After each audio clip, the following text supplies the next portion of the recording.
Assalamualaikum warahmatullahi wabarakatuh. Alhamdulillah alladzi hadana li hadha wa ma kunna linahtadiya laula an hadana Allah. Asyhadu an la ilaha illallah wahdahu la syarika lah wa asyhadu anna Muhammadan abduhu wa rasuluh wa la nabiyya ba'd. Bersyukur pada Allah dan besar Muhammad sallallahu alaihi wasallam.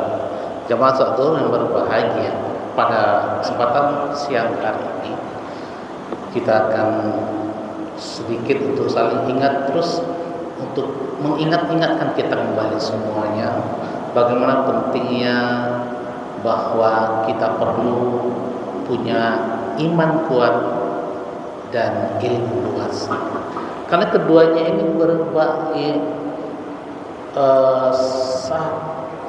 sekeping koin yang bolak-balik saling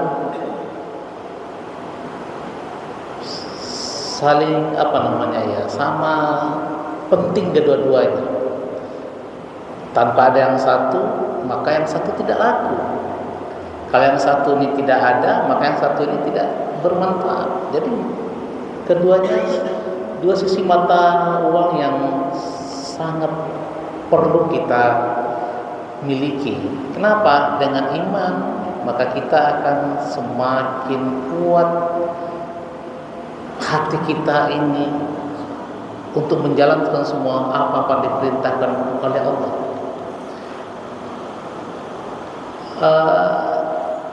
Sesungguhnya kata Allah di dalam surat At-Taha ayat 14 itu, innani anallahu la ilaha illa ana fa'budni wa aqimis sholata li dzikri.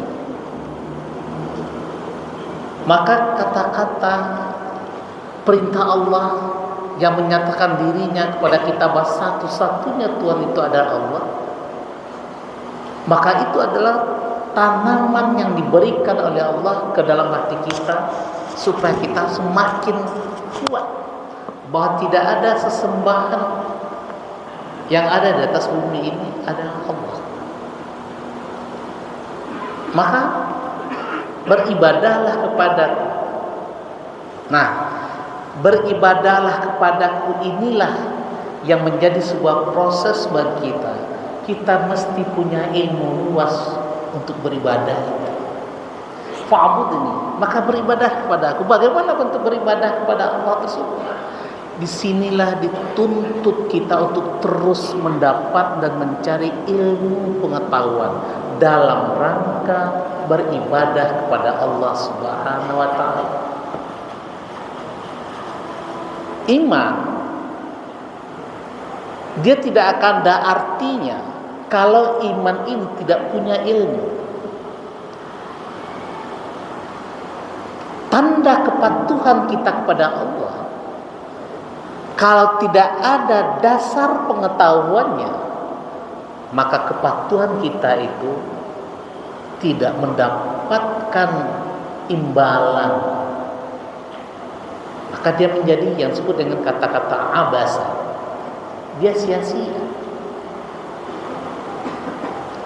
Terus bagaimana cara kita agar kita bisa memiliki pemahaman, kekuatan ingatan, kekuatan daya ingat kita terhadap ilmu-ilmu yang kita dapatkan, yang kemudian ilmu itu menjadi based on dari dasar dari keimanan kita kepada Allah Subhanahu wa taala. Jadi dalam beribadah kita sehari-hari ini kita perlu punya dasar. Dasarnya itu adalah ilmu pengetahuan. Dari mana datangnya ilmu itu?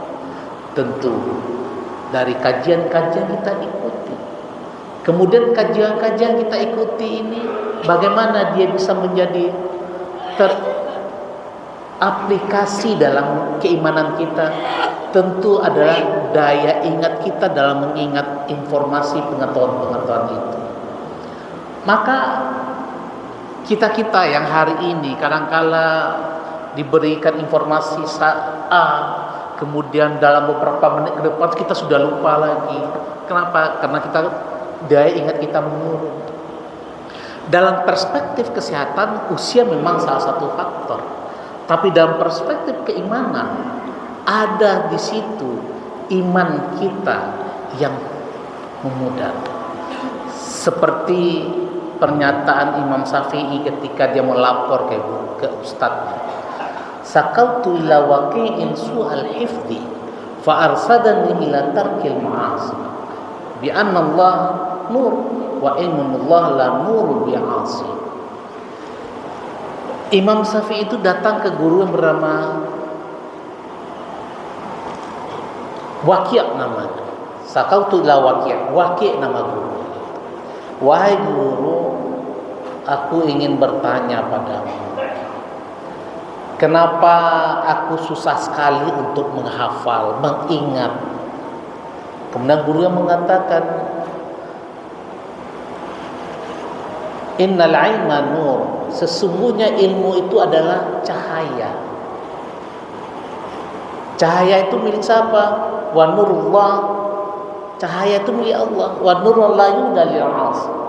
Maka cahaya Allah itu tidak akan datang pada orang-orang berbuat maksiat. Maka supaya keimanan kita itu berlandasan dengan ilmu pengetahuan, maka kita perlu terus menegakkan keimanan kita itu dengan cara apa? Menjauhkan diri kita dari perbuatan-perbuatan maksiat. Karena perbuatan-perbuatan maksiat itu yang membuat kita lemah dalam menangkap ilmu pengetahuan. Maksiat itu bukan saja persoalan misalkan mabuk-mabukan, maling, judi, main kumpulan seterusnya, tapi seperti kata-kata riba, kita membicarakan orang lain, kita dengki, itu juga adalah maksiat. Kita iri, kita ingin menghilangkan suatu nikmat orang, itu juga ada bagian dari maksiat yang membuat kita, kekuatan daya ingat kita pun jadi kendor. Sehingga apa? Kalau dengan demikian, maka di saat kita beribadah kepada Allah, menegakkan keimanan kita, kita kehilangan ilmu pengetahuan yang tidak kita dapatkan. Karena sesungguhnya ibadah dan ilmu ada dua mata sisi yang tidak bisa dipisahkan, sebagaimana dikatakan oleh Imam Al-Ghazali di buku karangan terakhir beliau yang berjudul Minhajul Abidin ila Siratil Mustaqim. Ditulis oleh Imam Ghazali demikian, tidak bisa dipisahkan. Dalam beribadah ini mesti ada ilmu. Oleh karena itu, mari kita tingkatkan keimanan kita kepada Allah. Dengan keimanan yang kita tingkatkan itu memudahkan kita untuk mendapatkan pengetahuan-pengetahuan yang kita butuhkan untuk ibadah kita kepada Allah Subhanahu wa taala. Mohon maaf, wal qalam. Assalamualaikum warahmatullahi wabarakatuh.